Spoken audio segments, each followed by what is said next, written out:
Hey there, English learners. Welcome back to my channel. Today, we're diving into an essential aspect of English grammar, the simple present tense. Whether you're a beginner just starting your English language journey or looking to brush up on your grammar skills, this video is for you.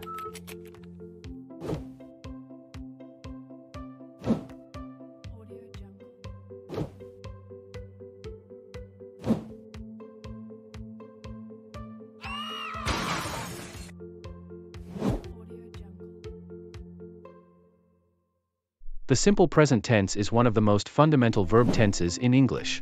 It's used to describe actions or situations that are happening right now, habitual actions, general truths, and scheduled future events. In this video, I'll break down the formula for the simple present tense, provide you with some clear examples, and offer some tips on how to use it effectively. Now, let's get into the formula for the simple present tense. It's quite straightforward. Subject plus base form of the verb, or verb plus s/es for third-person singular, plus complements. For most subjects, you simply use the base form of the verb. For example, I eat breakfast every morning. Subject, I. Base form of the verb, eat. Complement, breakfast. This sentence describes a habitual action. Water boils at 100 degrees Celsius. Subject, water. Base form of the verb, boils. Complement, at 100 degrees Celsius. This sentence states a general truth. The train departs at 3 p.m. Subject, the train. Base form of the verb, departs. Complement, at 3 p.m. This sentence talks about a future event that's scheduled to happen.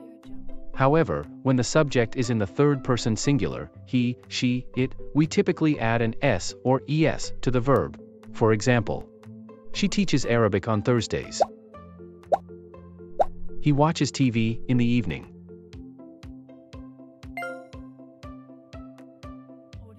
And there you have it, the simple present tense in English. It's a crucial tense to master because it forms the foundation for more complex tenses in the language. Practice using it in your everyday conversations and writing, and you'll see significant improvements in your English skills. If you found this video helpful, be sure to give it a thumbs up, subscribe to my channel for more English learning content, and don't forget to hit the notification bell so you never miss an update. If you have any questions or want to see more grammar topics covered, leave a comment below.